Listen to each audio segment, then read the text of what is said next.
If you haven't heard about Anchor, it's the easiest way to make a podcast. Let me explain. It's free. You can record and edit your podcast right from your phone or computer. Anchor will distribute your podcast for you, so it can be heard on Spotify, Apple Podcast, and more. You can make money right from your podcast with no minimum listeners. It's everything you need to make a podcast right in one place. Download the free Anchor app or go to anchor.fm to get started. Welcome to the Be the Adult podcast. Be the Adult is a nonprofit organization that provides blueprints for calm and effective parenting so that children can grow into their best selves. Because ultimately, we aren't raising children. We are raising little people who will one day be adults. Hello, Nancy. Hey, Marisol. How are you? I am fantastic. I'm excited about this episode. This is my favorite concept of all the concepts. I would almost argue that this could be its own podcast. Well, no, its own. You know how we say "be the adult for your child." Yes, this could be the adult so you could live your best life. Absolutely. It's almost like it could be a standalone from all the others. I could actually see this as a TV show, as a movie, right? Live as your best self. Yes. So that's the concept, live as your best self. And I'm going to read from the children's book, from the children's perspective, as to why this is important. This shows me the importance of making positive choices because I will hear what you say to me, but my behavior will mirror the things I see you do. Oof. Deep breath. How? Please show me that you respect me, yourself, and others by modeling healthy choices and relationships for me. Bang. Yeah. That's a huge one. It is. I'm looking at the picture in the book, and it's a parent and a child, all these hearts over their heads, and you can just feel the positive energy, and that's what it's all about. I think this is such an important message, especially for mothers. And the reason I'm going to point out mothers is because it's counterintuitive, I feel, for mothers to think that doing for themselves will help their child. Because I know I felt when I had my twins that self-sacrifice was just the law of the land, that everything had to be about them. And if I wasn't, I don't want to say suffering, that sounds harsh, but if I wasn't stretched to my limits and if I wasn't suffering in some way, I wasn't doing my job. A good mother. Yeah, and I think that's a message that we're conditioned to kind of believe. So for me personally, this is my favorite concept because it was the life I have today, which is the best I've ever had in my whole life. I'm 46. Today's the best day of I just got chills. I love that. I love my life. I love my life. And I'm living the best version of it that I have. It's not perfect. I'm not, professing to have everything that I want, but I'm happy. I'm doing everything I want to be doing. And I see now how that's been wonderful for my kids. Just even starting podcasting, 5 years ago. They thought I was crazy. Mom's crazy. She's losing it. But I was just following a desire to find a hobby that interested me and, showcased my creativity. Look at me now, 5 years later, 3 podcasts in. It's just a wonderful way to live your life. And it doesn't take away from my kids in anything. It includes them into my growth. It enriches their lives. Yeah. Yeah.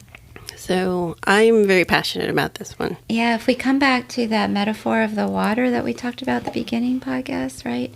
So when we're happy, right, that energy, when we're fulfilled, when we're growing, trying to become our best selves, have figured out our purpose in life, feeding our soul, however you want to say it, that is in now their field in the water. And when it helps us show up calmer, happier, feeling more joy, like we've said from the beginning, that's going to be felt by everyone around us, especially our children. Yeah, I just mentioned off mic, I had my identity stolen, and nothing major happened. Everything got caught in time, but I was with my son as it was occurring to me that this had happened. I was very calm. I was like, oh, what am I going to do? Mm-hmm. That would not have been the reaction maybe 7-10 years ago. It would have been, why, who knows how I would have reacted, but it wouldn't have been like, more negative energy for you and for him. Yeah, it was just like, oh, well, guess I got to make some calls and head over to the police station. It wasn't, it didn't swing me out of calmness. And he's like, wow. He even said, he acknowledged, like, you're taking this really calmly. And those little moments just mean the world to me. It's beautiful because everything we've talked about, you stayed self-regulated, right? Your smart part of your brain stayed online, even in the face of a traumatic moment, right? Or a traumatic thought or that kind of came flying at you externally, which not only in the moment he felt safer with you because he can see that you can really handle anything, but then it's that self-awareness of how would I handle that? Or it's tucked away somewhere when something does fly at him. Hopefully, yeah. I mean, that's where our air quotes control is modeling for our children how we want them to be in every area, which is one of the reasons parenting is so difficult, right? I know. So talking about behavior, I've seen this happen many times when it's not so much what I say, but what I do. Yes. That they mimic. Sometimes good, sometimes not so good. And why is that, do you think? Can we talk a little bit more about that? Why is that? Because I know we say things to our kids all the time, like, don't do this, don't do that. Right. But then we might do it ourselves. Right. And that the no judgment, but right. The most important part of that is that we lose their trust. Right. And if we can circle back and think about what we talked about at the beginning of the podcast, that we need to guide our children through life, right? That's what I believe. We're all in a system together, and we can say anything we want. People really don't hear much, kids especially, right? Teenagers, Yes. But they're always watching us. We're in a fishbowl. And again, that's one of the hardest things about parenting, because we're constantly on, right? Even when we don't think we're on, our children are watching, how does my mom relax? How does my mom interact with her friends? How does my mom not only interact with me, but how does my mom, does she take care of herself? Does she not? How does she eat? How does she manage her finances? All of that, yeah. And so when we can say anything in the world that we want, but if we're not walking the talk, if we're not modeling that for them, they're really not going to trust us that that's really what we believe. Well, that, when you say here, modeling healthy choices in relationships for me, I always think of relationships aren't necessarily just with people. Sometimes you have a relationship with food. You have a relationship with money. And I just had this conversation with my daughter. You have a relationship with and I know that I have passed on unhealthy relationships that I've had, let's say specifically with money. I used to have this anxiety about it. It just white noise when it would come time to pay my bills. Even it's not about lack or scarcity of money. It was just this fear that I had around money. I know I passed that down because, I've had this conversation with my daughter. I'm like, you don't have anything. You're taking on something I brought with me. Exactly. It was my generational fear. I grew up poor. You're not growing up in that circumstances. So we had to have this whole conversation about that. And I learned through that experience, and I also had to have it with my son, that my relationship with, it's not just with people, but it's how I deal with anything that they are watching. And yeah, it's a great story. That if we want to simplify it even more, put how we make contact boundary, right? How do I make contact with food? How do I make contact with money or the thought of money or finances? How do I make contact with my partner, how to make contact with my children, how to make contact with exercise, or do I not make contact with exercise? Or drinking, or how everything. everything. They're watching you. Yes. Yeah. And the beautiful thing about the story that you shared is that we're hardwired from our family of origin and our experiences in life, right? Those are the things that shape who we are in our relationships, how we make contact.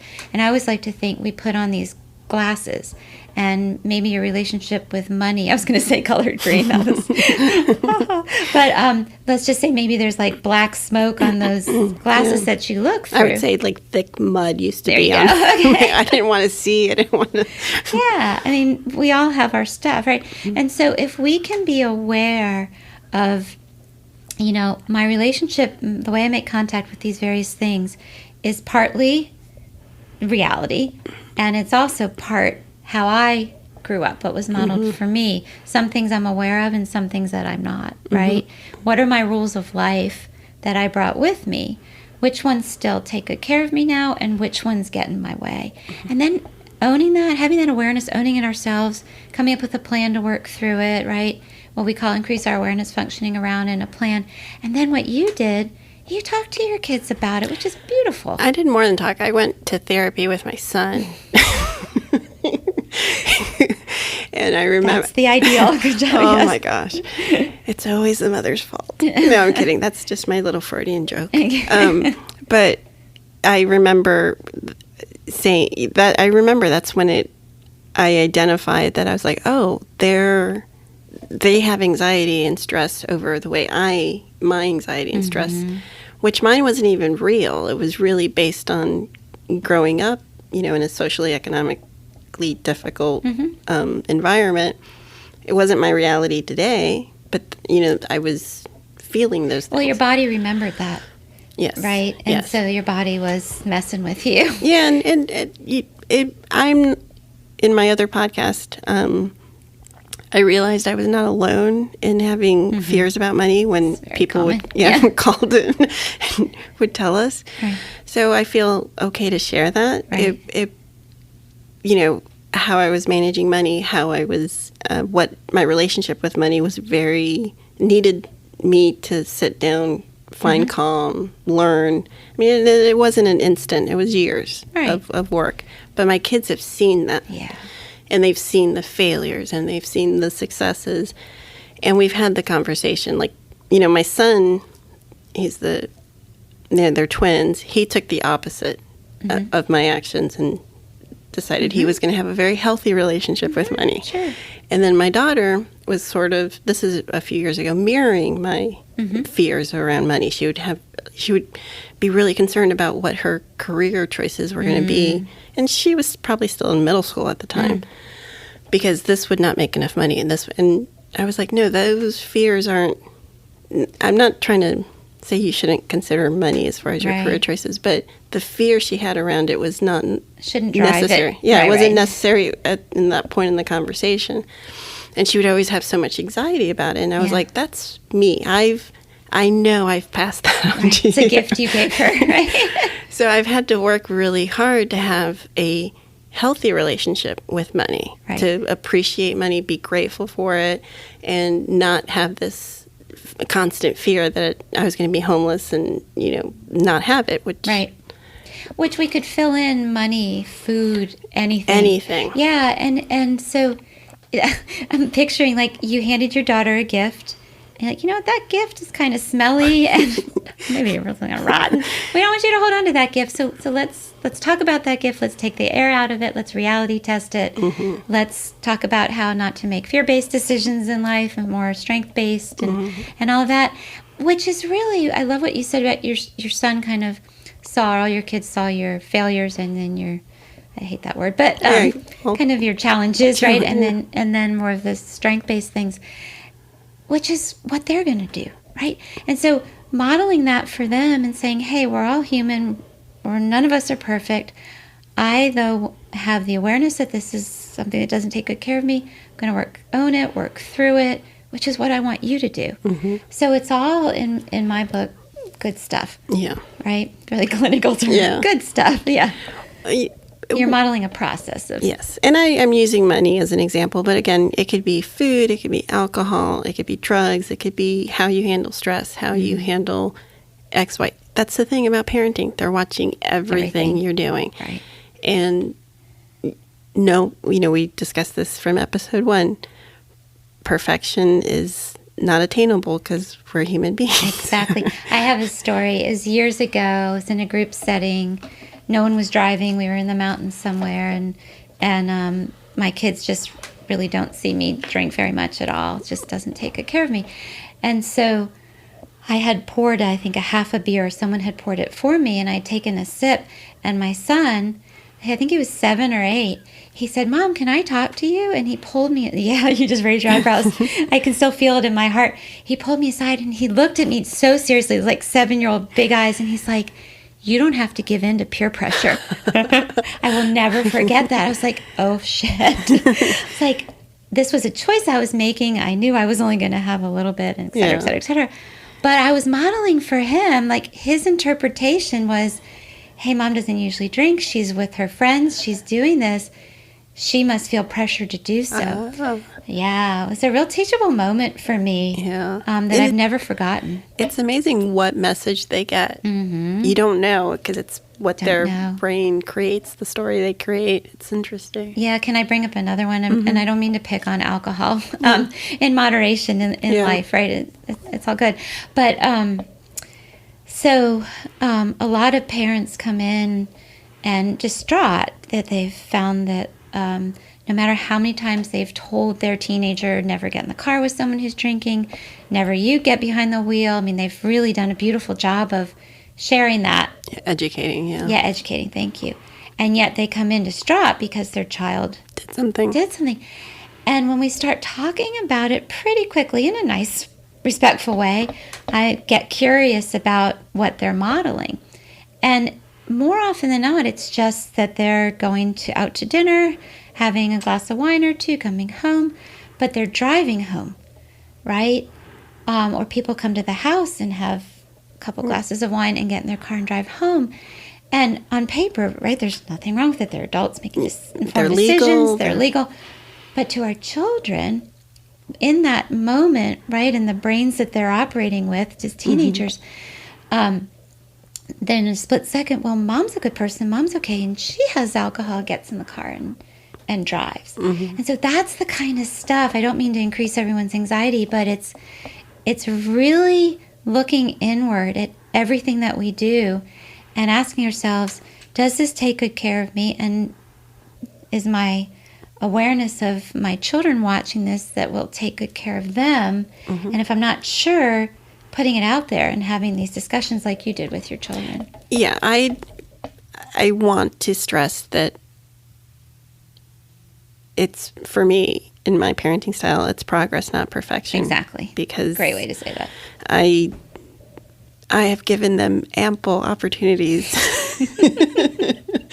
to take things, good and bad things, with them. And actually, we've talked about some of the stuff you share on social media and the reactions people have to it. This is an uncomfortable topic for many people because I think I used this before. It's all these concepts, they're like a mirror. Mm-hmm. And sometimes looking at that mirror is not comfortable. You don't want to see the things that your kids might be seeing. Right. But I will say, if you can walk, and this is where I feel like I have a voice to be on this podcast, because if you can walk through your fears, the other side of it is beautiful. Mm-hmm. There's nothing to fear when you have a conversation with your kid. Like, I even say that to my son many times. Like, if we're having a conversation that's difficult or challenging, I'm like, it's a conversation. Mm-hmm. So let's not be scared of the conversation. It's better to have the conversation than to not. And, Exactly. And you're bringing it to the moment, right? By saying that, and that's where our power is. If we're worried about our children getting in the car and driving or everything else that we worry about, we don't have control over all those what ifs, but we do have control over, in this moment, let me address it. This is where my power is, right? And another piece of what you said, most of the time, I think that's fair to say, our fears don't come true, right? Or it's at the level of our anxiety around them. Yeah. And so when we address them, we're taking their power, the anxiety's power away by literally, okay, in this moment, what am I scared of and what can I do today to bring my fear down? I say this to my kids about fear and to friends, the tiger's not in the room. Right.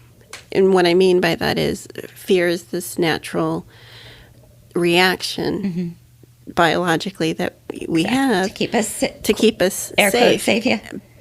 But we haven't adjusted to the reality of our current situation. There's no tiger in this room. So whatever fears I'm creating in my head, I challenge them.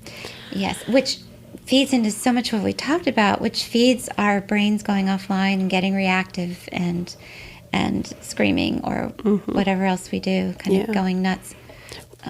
Yeah, which this leads me back to, living my best self. For me is I have found when I run towards my fear, on the other side of it, it's just, wonderful. When I live in front of that fear, it's just anxiety and worry and stress. Right. And I'm using my hands. It's nebulous. You can't hold it. I use a kind of a metaphor of like fairy dust. And then, how do I hold this? Well, you can't, so it just increases our concerns, our worry. But what you're doing is you're taking your power back, and you're trying to live in the moment, which is where our power is. And most importantly, you're modeling for our children, right? If I just say, oh, don't be scared, well, that's not going to work because their truth is they are scared. They are anxious. But let me model for you. I can teach you how to work through anxiety, but let me model for you how it's done. And that's your biggest bang for your buck. Yeah. So going back to this one, this is why I'm passionate about Be the Adult. This concept right here, because I feel like it's sort of like the alpha and the omega, the beginning and the end, but it's sort of more of a circular pattern. Either this could be first or stay calm could be first. But all those steps that we've discussed have led me to be where I am today. Doing this podcast with you. My dream was to be a writer. Everything that I've you're doing it now beautifully. Yeah. The company I work for is telling you it's this perfectly aligned with where I am in my life. Everything, I'm living my life the best way I can, and it's authentic. I think that comes across, and with my kids, with the people that I associate with, and that's all really because of these strategies that were given to me by you. So thank you. Oh, I appreciate that, and thank you for having the courage to look inward and do the work, which was one of the hardest things that I've ever done, and for most people. And it's really, I get chills as I say this, and I'm going to start to cry. It's what we want for our children. Well, I'm going to speak for me. I want my children to live as their best selves. That's what I do. That's what I want. When it really comes down to it, I can say I want them to be happy, and be joyful and all of that. I want them to be able to support themselves and everything. There's all that. But I truly want them to lead a congruent life. I truly want them to feel peace, right? Who they are inside, to get in touch with that, right? Be aware of it. Figure out what feeds their soul, how they can take best care of themselves, and then go out into the world and put their best effort out. Whether it's emotional effort, intellectual effort, physical effort, relational effort, to really live as their best self. And so for me to truly communicate to them that that's what I want for them, that's my work too. You have to model it to do it. And again, it's counterproductive for many parents because, living your best self, for me, some of that involves taking care of myself. Absolutely. Resting when I need to rest, treating myself to a pedicure when I've worked hard. I have to model that for my kids so that they can see, to do it for themselves. We're modeling for our children how to have grace for themselves and how to take care of themselves, how to notice when they're depleted, right? How to fill their soul so they can show up in life being their best selves. And we can tell them that, but if we're not doing it, they're not going to have permission to do that too. Yeah. And, I'm grateful for everything, the good, the bad, the ugly in my life, because, again, it's led me to this moment. So but my passion for Be the Adult really comes from this concept of everything being calm, the way I speak to my kids, the way I try to have conversations with my kids, the way I try to show up for my kids, all kind of stem from me trying to be the best version of myself. And I want that for everyone. I want that for my friends. I want that for anyone who wants it. It's available. And I know, it is hard to look inward, and we're so judgmental and so hard on ourselves. But if you can have grace for yourself and you can just start doing this work, little steps, just listening to this podcast is a step, but little steps, the way your life can shift. Oh, dramatically. Where I am, you know this, and friends of mine who are listening to this podcast who have known me for over, 16 years now, they can validate this for me. It's an amazing shift that happens. It really is. It goes from, when I first rolled into Wilmington, I couldn't look people in the eyes. I was very shut down. I would never have dreamed of being on a podcast, writing a book, or doing any of the things that I do now. So I invite everyone to give it a try, because if something is lacking in your life, that you feel that you're not living your best life, try to incorporate these tools, because it's just a wonderful way to live your life. Yeah, and I noticed that your hand is really by your heart as you were saying that. It's, to me, this kind of internal, it's really hard to describe. I remember in my Gestalt training program years ago, the faculty kept saying, you got to trust the process, Nancy. Like, what does that mean, right? And so it's easy for us to let me reframe that. It might sound like this is a simple thing to do, right? But it's a journey. It's a process. It's a everyday, and it's a shift. It's a shift. Every day it's being mindful of checking in with our bodies. What feels good to me about what I'm doing or what I'm saying, and what do I really can feel it, right? Is not authentic for me. It's not create peace for myself. Is not congruent with who I am, and really starting with those things. And one of the reasons we created the Be the Adult book was to really compile the 15. There's so many things out there as parents we can do to help our children and help ourselves. But we thought these are the 15 things that will help us be our best selves. And in modeling that, will help our children be their best selves. And then together, wow, we can create this peaceful, beautiful relationship system. And so it really comes full circle. These 15 steps are, I believe, and you believe, a great place to start to try to get that congruency, that peacefulness, that shift that you're talking about. We were talking about this off mic. You didn't create these systems. No. These are, there's 1,000 different... Infinite number of ways to learn these techniques. But what I think you've done over the 20 years of your career, and I already told you, I call you the pattern whisperer. You notice patterns, which is my Gestalt joke. That's how I was trained, yes. But it's really mind-opening when you can do that. Yeah. Yes, and you have this ability. So you've taken 20 years of working with families to see what the patterns are, the common the experiences, the common, what I call the common denominator of.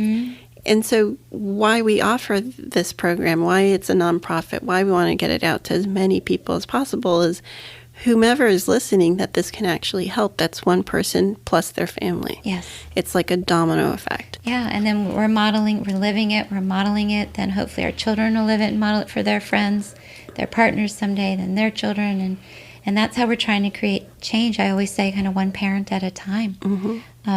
And the world needs it. Oh my gosh. I go on about urgency a lot.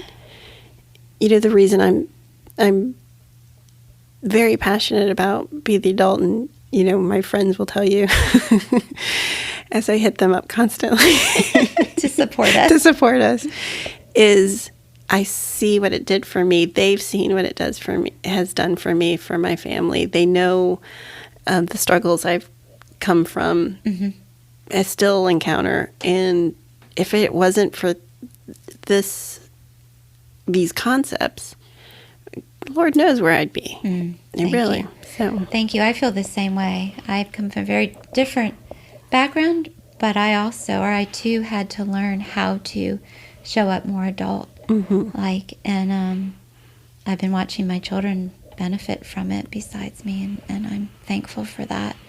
Thankful for the people who've increased my awareness to what we're talking about now, and just trying to pay it back and pay it forward, or however you say that. So please share the podcast. If anyone you think they could benefit from this, share it, because that's why we're doing this. We want to get this information out so that people can start taking steps to live their best life. Absolutely. And please pat yourself on the back. Be nice to yourself. Yes. Be gentle with yourself. This is just take baby steps every day. Just work towards it. And I don't want to give the impression that it's going to be years. It could be years, but it's an ongoing thing. It's not like you learn it and then you stop. There are days where I don't show up calm. There are days that I didn't do this, and more days, but it's just getting back on. It's cumulative. The patterns are being created. The effort still counts, even when we take some steps in a different direction than we really want to move. And but I can almost guarantee that if you start putting even just some of these steps into your life, you will see a shift. Absolutely. And then it won't become so hard because the want is increased, and you'll feel it. That's what happened to me. I just feel it. And that's what I watch people. It's like, wow, this feels really good. And it really wasn't, that much effort. It was creating more mindfulness and being present and learning some tools. But wow, I feel better, and my relationships are better. Yeah. And we let things roll off our back more easily and stop getting sucked into the noise. And you can create pretty significant shifts fairly quickly. It doesn't mean overnight, but if we're 40, we've had 40 years of patterns, right? And so, but we can pretty easily create some shifts with the work. Yeah. So good luck to everyone. Yes. Thank you for listening. Please share, subscribe, rate, and review. We really appreciate everyone. Thank you, Nancy, for allowing me to do this with you. Oh my goodness. My gratitude is huge. Thank you very much for... I'm laughing because every time we've recorded, you've brought me either a gift or coffee. Your gratitude has been well noted. I'm glad. It's all over my house. That's how I show my gratitude. I love it. Thank you very much. Take care. Take care. Thank you for listening to the Be the Adult podcast. Please follow us on Facebook and Instagram, and don't forget to rate and subscribe to our podcast. A special thank you to a few of our Barn Dance Barbecue fundraiser sponsors for their generous support: Dermatology Associates, Coastal Carolina Radiation Oncology, the Valentino family, the Law Office of Jeffrey Porter, Carolina Storage. See you on the next episode of Be the Adult podcast.